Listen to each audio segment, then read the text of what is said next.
Ya. Kemudian ada batu sedimen, ini batuan beku yang telah mengalami pelapukan dan erosi.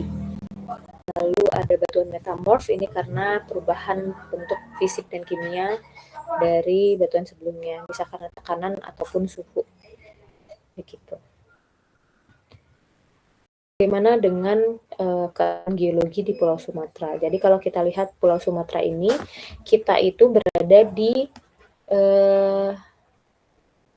antara dua lempeng ya.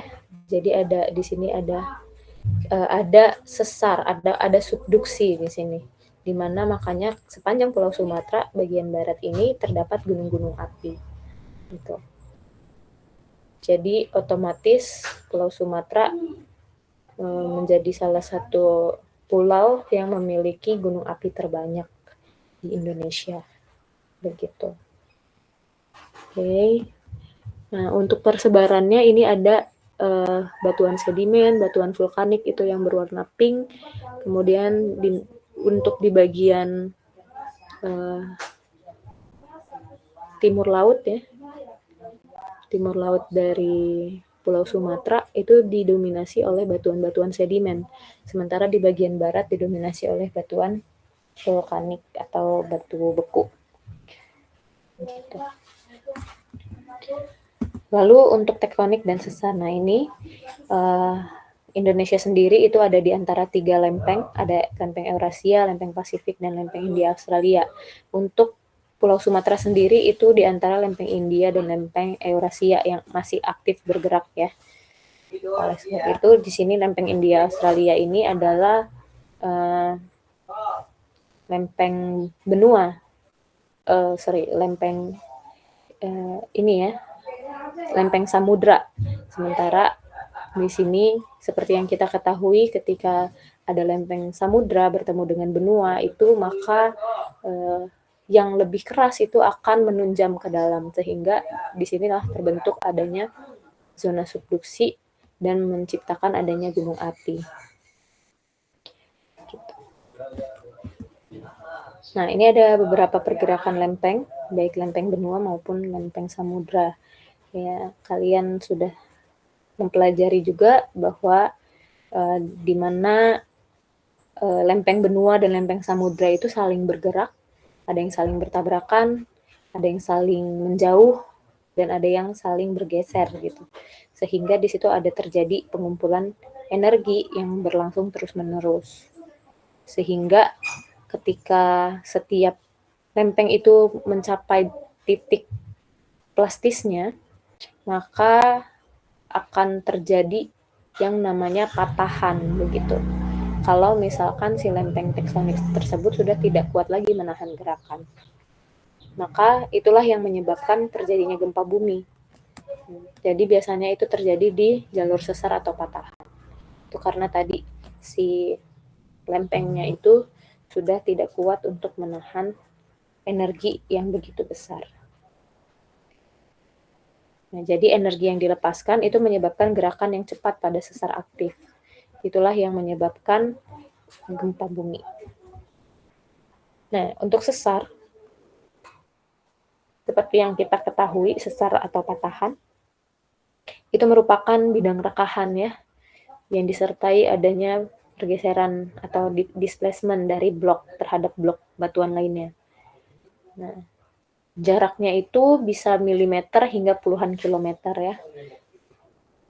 Lalu untuk sesar dengan ukuran besar itu karena ada gaya tektonik pada saat terjadi pergerakan lempeng. Lalu secara umum patahan atau sesar ini terbentuk karena adanya gaya pada batuannya. Yang sudah jadi banyak gaya ya, bisa gaya apakah dia kompresi atau saling tarik menarik ataupun kombinasi keduanya. Ya. Jadi untuk daerah sesar sendiri, itu kalau sesarnya masih aktif atau masih terus bergerak, maka itu menjadi daerah yang rawan ya, karena semakin besar patahannya, maka itu akan berhubungan dengan zona sesar atau bidang sesar. Ya, itu bersifat lebih rawan gitu akan gempa bumi. Lalu ada beberapa klasifikasi sesar, ada normal faults, ada reverse fault, ada strike slip. Ya, kalau normal itu berarti sesar turun, kalau reverse sesar naik, dan ada sesar geser. Nah, ini kalau untuk sesar turun ya, atau sesar normal. Jadi ada gaya pada arah sigma 1 di sini itu lebih besar, ya. Sehingga salah satu bidang batuannya akan bergerak ke bawah, mengikuti bidang sesarnya. Kemudian kalau untuk sesar naik, itu dia terjadi kompresi dari arah kanan ataupun arah kiri, sehingga bidang batuannya itu cenderung naik. Begitu. Sementara untuk strike slip, itu arahnya adalah secara horizontal ya. Di sini Q1-nya itu mengalami, sehingga ini di sini bidang batuannya mengalami pergeseran. Gitu. Lalu bagaimana untuk sesar-sesar yang ada di Sumatera? Jadi untuk sesar yang ada di Sumatera itu ada dua sesar utama yang paling besar, itu ada sesar utama Sumatera dan sesar utama Mentawai. Nah, ini bisa kita lihat Sumatra Fault System SFS. Kemudian ada yang Mentawai Fault System MFS gitu. Jadi posisinya Mentawai itu lebih dulu ya dibandingkan dengan si Sumateranya, Sumatra Fault-nya. Dan mereka saling sejajar.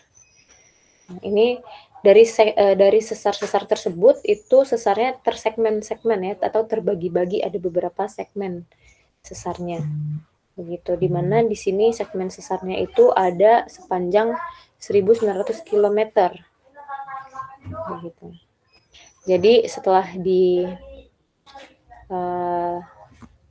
dilakukan penelitian, sedikitnya itu ada terdapat 19 segmen.